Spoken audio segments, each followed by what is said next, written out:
হরে কৃষ্ণ কৃষ্ণ কৃষ্ণ হরে হরে। তো ভক্তবৃন্দগণ, আজকের ভিডিওটি রয়েছে, আশা করি সকল কৃষ্ণ ভক্তরা অবশ্যই মাসে দুটি একাদশীর ব্রত পালন অবশ্যই করে থাকেন। আর আপনারা কি জানেন এই একাদশীর মাহাত্ম্যটি কিভাবে তৈরি করলো শ্রীকৃষ্ণ?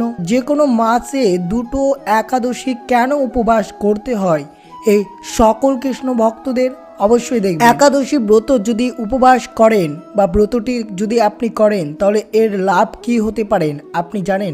আর যদি আপনি এই একাদশী উপবাস ব্রত পালন করতে করতে যদি কোনো একাদশী উপবাস না করেন তার ক্ষতি কি হতে পারে জানলে আপনি অবাক হয়ে যাবেন। তাই অবশ্যই ভিডিওটি শুরু থেকে শেষ পর্যন্ত দেখার চেষ্টা করবেন, কারণ অবশ্যই আপনাদের এবং যে ভক্তবৃন্দগণ এই একাদশী ব্রতটি পালন করেন তারা অবশ্যই ভিডিওটি শুরু থেকে শেষ পর্যন্ত ভক্তি সহকারে দেখবেন, কারণ আজকের ভিডিওটি হতে চলেছে আপনাদের কাছে সকল বন্ধুদের কাছে অনেকটাই গুরুত্বপূর্ণ ভিডিও। তাই ভক্তি ভালোবাসা বিশ্বাস দিয়ে একটি কমেন্ট করে দিবেন জয় শ্রীকৃষ্ণ লিখে, আর ভিডিওটি লাইক করবেন, আর চ্যানেলে নতুন হয়ে থাকলে দয়া করে চ্যানেলটিকে সাবস্ক্রাইব করে দিবেন এই মতো ভিডিও পাওয়ার জন্য। তো অবশ্যই ভিডিওটি মনোযোগভাবে সম্পূর্ণ দেখার চেষ্টা করবেন, কারণ আজকের ভিডিওটি একাদশীর জন্য অনেকটাই গুরুত্বপূর্ণ। একাদশীর সমস্ত এই ভিডিওটির মাধ্যমে পেয়ে যাবেন। একাদশী কি? সকল ভক্তবিন্দুরা একাদশী করেন এবং যারা একাদশী ব্রতটি পালন করেন তারা যদি একাদশীর সম্বন্ধে না জানেন তাদের একাদশী ব্রত পালন করা বৃথা, বা তাদের কোনো ধারণাই যদি না থাকে একাদশীর সম্বন্ধে তাহলে একাদশীর কোনো ফল লাভ পাবে না। তো অবশ্যই ভিডিওটি সকলের জন্য গুরুত্বপূর্ণ হতে চলেছে। শ্রীকৃষ্ণ ভুলে জীব অনাদিকালে ধরে জড়া প্রকৃতির প্রতি আকৃষ্ট রয়েছে, তাই মায়া তাকে এই জড়জগতে নানা প্রকার দুঃখ প্রদান করেছে। পরম করুণাময় ভগবান কৃষ্ণ স্মৃতি জাগরিত করতে মায়াগ্রস্ত জীবের কল্যাণ বেদ পুরাণে আদি শাস্ত্র গ্রন্থাবলী দান করেছেন। ভক্তি হচ্ছে ভগবানের জানার ও ভগবত প্রতি সাধনের একমাত্র সহজ উপায়। শাস্ত্রে যে 64 প্রকার ভক্তাঙ্গের কথা বলা হয়েছে তার মধ্যে একাদশী ব্রত সর্বোত্তম, অর্থাৎ 64 ব্রতের মধ্যে এই একাদশী ব্রতটি হচ্ছে সর্বোত্তম, মানে সব থেকে ভালো ব্রত এই একাদশী। শ্রবণ কীর্তন স্মরণ আদি নবাদা ভক্তির পরম ধস্তাঙ্গ রূপে একাদশীর স্থান। এই তিথিকে হরিবাসর বলা হয়।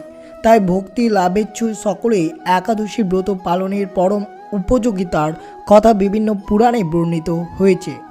একাদশী তিথি সকলের অভীষ্ট প্রদানকারী। এই ব্রত পালনে সমস্ত প্রকার পাপ বিনষ্ট, সর্বসৌভাগ্য ও শ্রীকৃষ্ণের প্রতি বিধান হয়।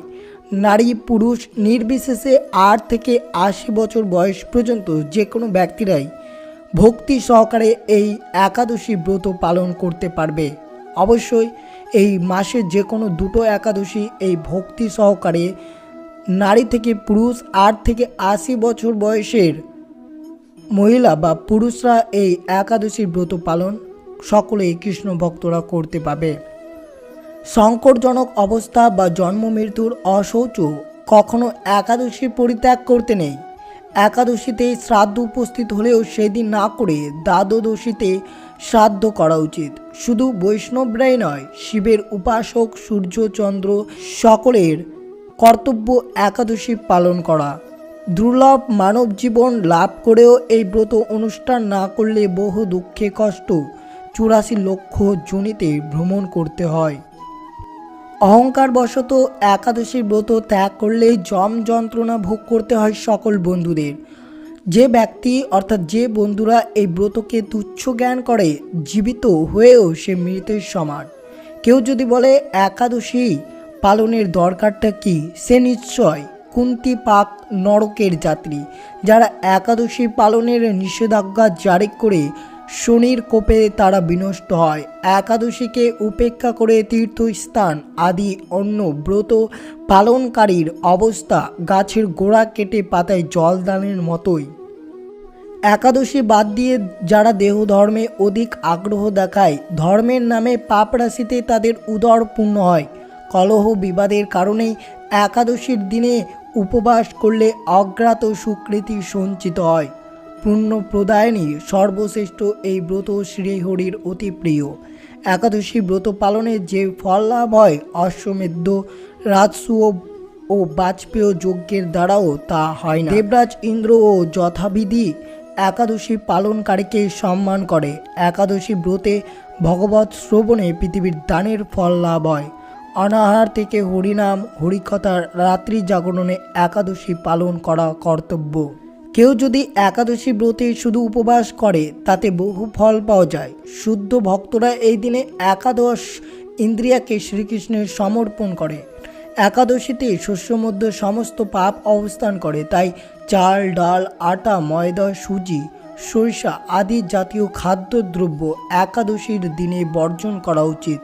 নির্জলা উপবাসে অসমর্থ ব্যক্তি জল দুধ ফল মূল এমনকি আলু পেঁপে কলা ঘিয়ে বা বাদাম তেল অথবা সূর্যমুখী তেলে রান্না অনুকল্প প্রসাদ রূপে গ্রহণ করতে পারেন। রবি শস্য ও সোয়াবিন তেল অবশ্যই বর্জনীয়। দশমী বৃদ্ধা একাদশীর দিন বাদ দিয়ে দ্বাদশীতে বৃদ্ধা একাদশী ব্রত পালন করতে হয়। একাদশীতে সূর্যোদয়ের পূর্বে বা সূর্যোদয়কালে যদি দশমী স্পর্শ হয় তাকে দশমী বৃদ্ধা বলে জেনে পরদিন একাদশী ব্রত পালন করতে হয়। মহাদ্বাদশীর আগমন হলে একাদশীর উপবাস ব্রতটি মহাদ্বাদশীতেই করতে হয়। একাদশী ব্রত করে পরের দিন উপযুক্ত সময়ে শস্য জাতীয় প্রসাদ গ্রহণ করে পালন করতে হয়। শাস্ত্রবিধি না মেনে নিজের মন গড়া একাদশী ব্রত করলে কোনো ফল লাভ হয় না। দৈব বশত যদি কখনো একাদশী ভঙ্গ হয়ে যায় তবে ক্ষমা ভিক্ষা করে পুনরায় ব্রত পালন করতে হবে। সকল কৃষ্ণ ভক্তদের অবশ্যই এই নিয়মে একাদশী ব্রতটি পালন করতে হবে।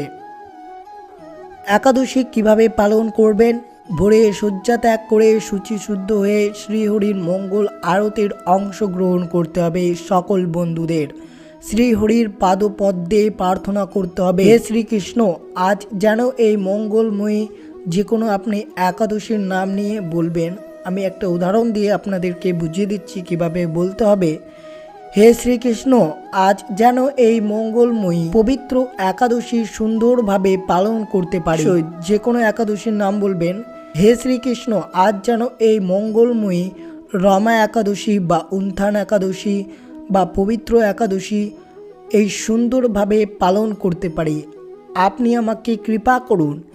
এইভাবে বলে আপনি আপনার একাদশী ব্রতটি পালন করতে পারেন।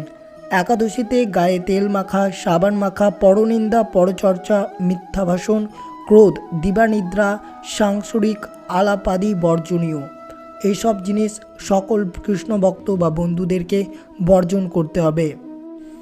এই দিনে গঙ্গা আদি তীর্থে স্নান করতে হয়। মন্দির মার্জন শ্রীহরির পূজা অর্চনা গীতা ভগবত পাঠ আলোচনায় বেশি করে সময় অতিবাহিত করতে হয়। এই তিথিতে গোবিন্দর লীলা স্মরণ এবং তার দিব্য নাম শ্রবণ করাই হচ্ছে সর্বোত্তম কাজ সকল কৃষ্ণ ভক্তদের। শ্রীল প্রভুপাদ ভক্তদের একাদশীতে 25 মালা বা যথেষ্ট সময় পেলে আরও বেশি জপ করার নির্দেশ দিয়েছে। একাদশীর দিন ক্ষৌর কর্মাদি নিষিদ্ধ। একাদশীর ব্রত পালনে ধর্ম অর্থ কাম মোক্ষ আদি অনিত্য ফলের উল্লেখ শাস্ত্রে থাকলেও শ্রীহরি ভক্তি বা কৃষ্ণ প্রেম লাভেই এই ব্রত পালনের মুখ্য উদ্দেশ্য। বছরে 26টি একাদশী আছে। সাধারণত 12 মাসে 24টি একাদশী পালন করতে হয় আমাদেরকে। এক সময় যৌমনি ঋষি তার গুরুদেব মহর্ষি ব্যাসদেবকে জিজ্ঞাসা করলেন, হে গুরুদেব একাদশী কি? একাদশীতে কেন উপবাস করতে হয়? একাদশী ব্রত করলে কী লাভ হয়? একাদশীর ব্রত না করলে কি ক্ষতি হয়? এইসব বিষয়ে দয়া করে আপনি আমাকে বলুন। মহর্ষি ব্যাসদেব তখন বলতে লাগলেন, সৃষ্টির শুরুতে পরমেশ্বর ভগবান এই জড় সংসার স্থাবর জঙ্গম সৃষ্টি করলেন। মর্তলোকবাসী মানুষদের শাসনের জন্য একটি পাপ পুরুষ নির্মাণ করলেন। সেই পাপ পুরুষ অঙ্গগুলির বিভিন্ন পাপ দিয়ে নির্মিত হলো। পাপ পুরুষের মাথাটি ব্রহ্মহত্যা পাপ দিয়ে, চক্ষু দুটি মদ্যপান, মুখ স্বর্ণ অপহরণ, কর্ণ গুরুপত্নী গমন, 2 নাসিকা স্ত্রী হত্যা, 2 বাহু গোহত্যা পাপ, গ্রীবাধন অপহরণ, গলদেশ ভ্রূণ হত্যা, বক্ষ পরস্ত্রী গমন, উদর আত্মীয় স্বজন বোধ, নাভি শরণাগত বোধ, কোমর আত্মশ্লাঘা, 2 উড়ি গুরু নিন্দা, শিশুকন্যা বিক্রি, মলদার গুপ্তকথা, প্রকাশ পাপ, 2 পাপকৃত হত্যা, শরীরের রোম, সমস্ত উপপাতক। এইভাবে বিভিন্ন সমস্ত পাপ দ্বারা ভয়ঙ্কর পাপ নির্মিত হলো। পাপ পুরুষের ভয়ঙ্কর রূপ দর্শন করে ভগবান শ্রীবিষ্ণু মর্তের মানবজাতির দুঃখমোচন করবার কথা চিন্তা করতে লাগলেন। একদিন গরুরের পিঠে চড়ে ভগবান চললেন যমরাজ মন্দিরে। ভগবান যমরাজ উপযুক্ত স্বর্ণ সিংহাসনে বসিয়ে পাদ্য অক্র দিয়ে যথাবিধি তার পুজো করলেন। যমরাজের সঙ্গে কথোপকথনকালে ভগবান শুনতে পেলেন দক্ষিণ দিক থেকে অসংখ্য জীবের আর্তক্রন্দনের ধ্বনি। প্রশ্ন করলেন, এ আর্তক্রন্দন কেন? যমরাজ বললেন, হে প্রভু, মর্তের পাপী মানুষরা নিজের কর্মদোষ নরক যন্ত্রণা ভোগ করছেন, সেই যাতনার আর্তচিৎকার শোনা যাচ্ছে। যন্ত্রণা কাতর পাপাচারী জীবদের দর্শন করে করুণাময় ভগবান চিন্তা করলেন, আমি সমস্ত প্রজা সৃষ্টি করেছি, আমার সামনে ওরা কর্মদোষে দুষ্ট হয়ে নরক যন্ত্রণা ভোগ করছে। এখন আমি এদের সদ্গতির ব্যবস্থা করব। ভগবান শ্রীহরি সেই পাপচারীদের সামনে একাদশী তিথি রূপে এক দেবমূর্তিতে প্রকাশিত সেই পাপীদেরকে একাদশী ব্রত আচরণ করালেন। একাদশীর ব্রতের ফলে তারা সর্বপাপ মুক্ত হয়ে তৎক্ষণাৎ বৈকুণ্ঠ ধামে গমন করলেন।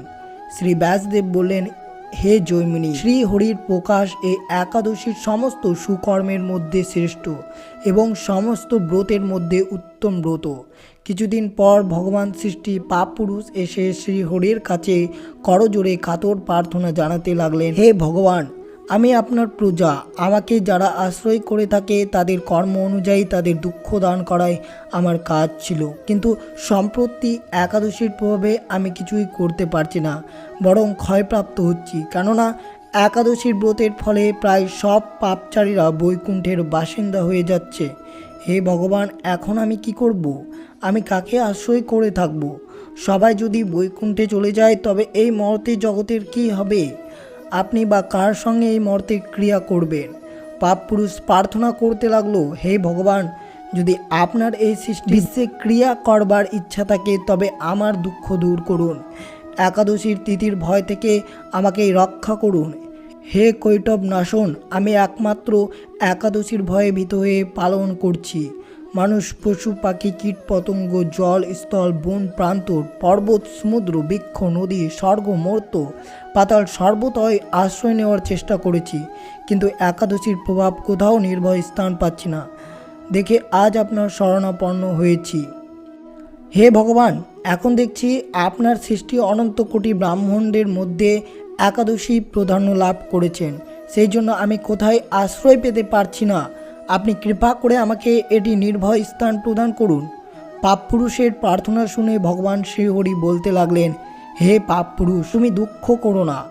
যখন একাদশী তিথি ভুবনকে পবিত্র করতে আবির্ভূত হবে তখন তুমি অন্য রবি শস্যর মধ্যে আশ্রয় গ্রহণ করবে, তাহলে আমার মূর্তি একাদশী তোমাকে বধ করতে পারবে না। এইভাবে এই একাদশী তিথিটি ব্রত পালন হলো। যখন শ্রীকৃষ্ণ বললেন যে, হে পাপ, তুমি এই পঞ্চরবি শস্য দানার মধ্যে প্রবেশ করে যাও, এই একাদশীর দিন যে ব্যক্তি আপনাকে গ্রহণ করবে সে পাপে পরিপূর্ণ হয়ে যাবে। তো এই ছিল ভিডিওটি ভালো লাগলে অবশ্যই চ্যানেলটিকে সাবস্ক্রাইব করবেন, লাইক করবেন এবং কমেন্টে জয় শ্রীকৃষ্ণ লিখে দিতে বলবেন না। ভক্তি, বিশ্বাস, ভালোবাসা দিয়ে অবশ্যই ভিডিওটি আপনার বন্ধু বা আত্মীয়দের সাথে শেয়ার করবেন, কারণ এই গুরুত্বপূর্ণ বিষয়টি অবশ্যই আপনার বন্ধুদের সাথে শেয়ার করা অত্যন্ত প্রয়োজনীয় বিষয়। সুস্থ থাকবেন, সতর্ক থাকবেন। রাধে রাধে।